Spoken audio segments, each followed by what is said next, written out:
Alright, it's time to talk about it. Last week in the gaming world, so much went down. There was a great anniversary for a major franchise in the gaming world. We're going to be diving into the galaxy far, far away in a lot of detail, actually, which I am very excited about. And we're going to be playing our first game on the Weekly Rewind. I cannot wait. These are the 4 must-know things that happened last week in the video game world. Let's talk about number 4, shall we? Number 4. Now, number 4 takes us to the galaxy far, far away, and more specifically, Lucasfilm Games. Now, there was a big announcement about it last week, a ton of information surrounding it, 2 different franchises connected to it already, and just a whole bunch more on the way. There's so much different things we can dive into here, and to really kind of understand the future of Lucasfilm Games, we need to kind of take a look back at the past. Now, back when Disney bought the rights to Lucasfilm in 2012, they actually shut down a bunch of different gaming projects and Lucasfilm Games itself, and we really didn't hear anything about it for a long time. They had EA take the reins of the gaming world for Star Wars in 2013, and there's a lot of great games that have the potential of being released at this point because of this studio being formed. Star Wars 1313 is one of the more major titles in the Star Wars universe that was shut down that a lot of people know about when Disney acquired LucasArts. Now, The Mandalorian is one of the more recent series that has been a spin-off of the Star Wars franchise, and Star Wars 1313 has had a lot of comparisons drawn between that game and that series, just given the fact that you are playing a bounty hunter, you're going across Coruscant, you have a robot companion, and you're really playing this bounty hunter role with all these really great intangibles around it. But that wasn't the only game that was shut down. It was the most well known, but it was not the only one. There was actually 2 other titles. There was Star Wars First Assault, which has a reminiscent feel of Call of Duty meets Battlefront. Now, there was only ever some alpha footage shown for it. There wasn't a whole lot we knew about this game. However, it was a first-person shooter, and it had a very gritty feel to it, very reminiscent, as I said, of Call of Duty meeting Battlefront. Another major one was Project Ragtag. Now, we know even less about this game. We knew that it was going to be an Uncharted-style, linear-driven title made by Visceral Games, but that was really it. There was going to be an AT-AT chasing you at some point. You're going to be running through the underbelly of some planet in the Star Wars universe. There was going to be a lot of really great things that were going to be added into this game, and unfortunately, we just never got to see it. Disney actually bought the LucasArts franchise for $4.05 billion. That is a lot of money even for Disney, and it took them 6 years to get all of this money back. They didn't actually get it all back until late 2018, early 2019. Now take a look at that. That is your entire sequel trilogy. When Disney got the rights to this franchise, they played it safe. They leaned into what fans had always loved, had always grown up with. That is the original trilogy. And while there was a lot of mixed reviews about the sequels, they made their money back, which gave them the opportunity to get more creative. That's where you see the Bad Batch series coming out soon. That's where you see The Mandalorian, one of the biggest things that has come out of Disney since they acquired this franchise. You see them making the final season of the Clone Wars and all these other things. You see Star Wars Squadrons. You see the Jedi Fallen Order turning into a franchise that was announced last year. All these different things that are being announced. It's a very exciting time for the Star Wars franchise. And there's a couple different things that they announced last week alongside Lucasfilm Games. A Star Wars RPG was announced under development through Ubisoft Massive, which is the same team behind The Crew and The Division. Now, for those of us who don't know, both of these games are massive open-world RPG titles, and they really have a big following behind them. The Division 2 did fall short on its release, but it really made up for that in the long run.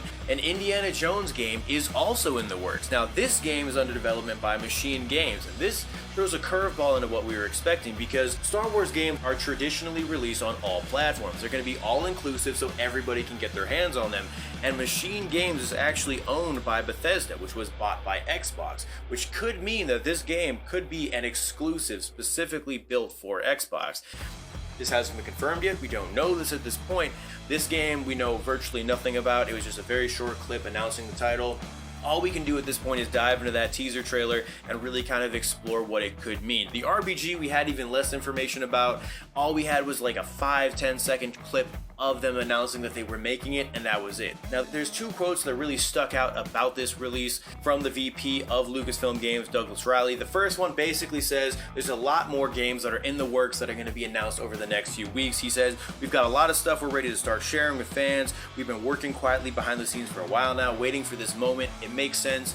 Disney really plans, they really push this integration, this webbing of all these different games. They did the same thing with The Mandalorian, where they had all these spin-offs coming off of that.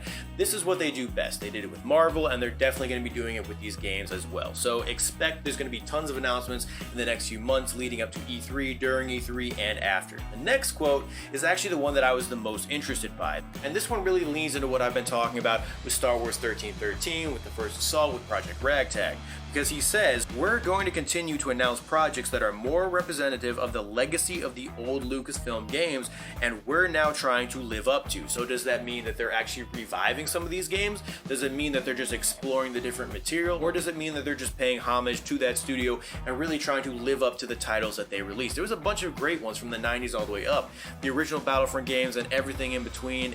No matter what is on the way though, it is really exciting to see that they are finally diving into this huge world of Star Wars and Indiana Jones. These are two franchises that have largely been untapped for the last couple years since Disney bought the rights to them. So I would expect Star Wars and Indiana Jones to have a heavy presence on E3 in 2021. And that is number 4.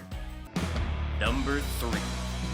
There have been a ton of delays in the gaming world over the last couple months, whether it's due to COVID-19 or whether it's due to just sheer panic over the Cyberpunk 2077 release. There's been a bunch of different things that have gotten pushed back, and we're going to play a game about it. Delayed or not delayed?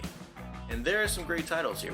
So the first one, we're going to head to Hogwarts Legacy. Hogwarts Legacy is an open world RPG. It's being developed by Avalanche Software, and the game is set in the 1800s of the Hogwarts era. Now it's very exciting because there's not a lot of lore surrounding the 1800s of the Hogwarts franchise. J.K. Rowling never really explored it to its fullest, which means there's a lot of creative liberties that this studio can take with this game. Now the game is an open world game, obviously, so you can explore all kinds of different things. You can explore Hogsmeade Village, you can explore Diagon Alley, the Forbidden Forest, and obviously Hogwarts itself. This game looks fantastic. We got a peek at it last year, and it was set to release in 2021. Did it get delayed? The answer is yes, it did. Now this game got delayed back to 2022. Why did it get delayed? They really wanted to push the game to its fullest potential and create something that players really enjoy when they play it. I don't have a problem with this. This game has been delayed once. When a game gets delayed more than once, that's when you worry. But when it gets delayed once, that's okay. Let's move on to number 2. Our second game takes us to Halo Infinite, 343 Industries, the flagship franchise of the Xbox world. Now, Halo Infinite released some game footage last year, and everybody was excited about it before it released, and then when it released, there was a lot of backlash behind it. The game footage was underwhelming, the graphics were very bad, so naturally 343 Industries said, okay, let's push this back, we're gonna work on these bugs, we're gonna really upgrade the quality of this game, and then we're gonna release it. And they pushed it back to a release of 2021. It was initially supposed to release in 2020. So is it being delayed again? There's a bunch of rumors saying that it is gonna be delayed. So is it? The answer is no, it's not going to be delayed. It's supposed to release in 2021, later this year. 343 knows how to make a Halo game. They've done it before. They've done it very well before. They know exactly what they're doing with their mechanics. They know exactly what they're doing with their story and their multiplayer. And no doubt, they know exactly how to really deliver something that their fan base, I put emphasis on that, their fan base is going to enjoy. So, will this game get pushed back? No. They're going to polish these graphics up, and it is going to come out in 2021 in a blazing glory to shine for all of you Xbox fans. Alright, so the final title for this game is Biomutant. And for those of you who don't know, Biomutant was a game by Experiment 101 and THQ Nordic that got announced back at Gamescom in 2017. And there hasn't been really too much that we've learned about it in the last year. They finally released a statement last week about the game, and it is up to us to decide, was it a good statement, or was it a statement saying, we're not going to see this game for a while? If you said that this game was going to release in 2021, you are right. We think. We're pretty sure. Now, THQ Nordic revealed in a statement that the game is slated to release in the financial second quarter of 2021, which starts in April of this year. That isn't an official release date. Will it release in 2021? They say yes. Should we take with a grain of salt? Absolutely. And that is our first rendition ever of Delayed or Not Delayed. Number 2. We're talking about Everspace this week. The game released back in 2017, and there's finally a sequel that early access just dropped for. The original game was a roguelite action single-player title, and it really explored just this massive space world. It didn't have a lot of RPG aspects to it, but it was a very special game, and it sold over 1 million copies across all platforms. Everspace 2 is also a roguelike game, but it's going to be open world, it's going to be a spaceship shooter, and it's going to have a lot of RPG elements brought into it. Now, the reason for this is because ROCKFISH Games had so much success for its original title, it could afford to really explore some different possibilities and expand on their initial title. The game will feature a non-linear story and even more freedom in the game than its predecessor, and as I said, early access released today. ROCKFISH Games, for those of you who don't know, was founded by mobile games veteran Michael Shade and Christian Lohr, and they're two big-time AAA developers for mobile games in the past. They have a lot of great experience under their belts, and it really shows with this game. There's so much to like about it, and there's just so much different things that we're going to explore in Everspace 2 that we didn't have the chance to in the original Everspace game. So much great content. It's going to be an amazing game, and for those of you who want to check it out, I have the Steam link below, and that is number 2. Number 1. Number 1, there's 3 different things I want to talk about, releases and anniversaries, one big anniversary, and 2 things that we need to be talking about regarding it. And then we're going to have 2 releases that we're going to be talking about, but before we get to those, it's time to talk the anniversary. Pokemon, the 25th anniversary finally happened. It finally kicked off last week. There's a music collaboration announced with Katy Perry, which I thought was completely crazy. It's going to be awesome though, don't worry. There was a brand new logo debuted, which was very cool. It had a very modern but retro feel at the same time. And then they revealed a bunch more content is on the way, from games to the anime to the actual card game itself. It's going to be going on the entire year. There's going to be a lot behind it. And this is going to be a really special year for Pokemon. It's going to be very exciting. But we have to ask at this point, Pokemon is a big deal for Nintendo. It's one of their flagship titles. But when I say one, I mean one. There's 3 flagship titles for Nintendo. There's Zelda, there's Pokemon, and there's Mario. And all 3 of those anniversaries this year, you have the 35th anniversary of Zelda, you have the 35th anniversary of Mario, and you have the 25th of Pokemon. These are huge, huge anniversaries, and we haven't heard anything about Zelda. We've heard very little about Mario, so I want to know, where's all the news about Legend of Zelda and Mario? However, the Legend of Zelda's anniversary is fast approaching, and we don't know anything about it. Will we learn more about Breath of the Wild 2?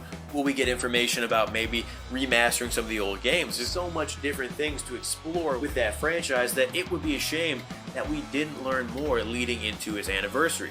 Now, I'm sure Nintendo has a lot planned for both of these, but the anticipation is building, and I'm sure just as much as I can't wait, you can't wait either. So let's just hold our breath a little bit longer and pray that there's going to be some information that gets released in the near future. Release-wise, there was 2 big ones last week. There was Scott Pilgrim vs. the World, the game, the complete edition. It released to all platforms on January 14th, developed by Ubisoft Montreal. It's a side-scrolling beat-em-up title based off the graphic novel of the same name, and it looks like it's going to be a very special game with an interesting art style. The other game I want to talk about is MXGP 2020. It released to PlayStation 4, Xbox One, and PC back in December on the 16th. However, the official motocross video game of the video gaming world released on January 16th to PlayStation 5. For any of you who love your racing games, for any of you who love these specific games, this is going to be a major upgrade for it. There's going to be way better graphics, and it's just going to really lean into what this game is all about. So 2 very exciting titles, 1 big anniversary,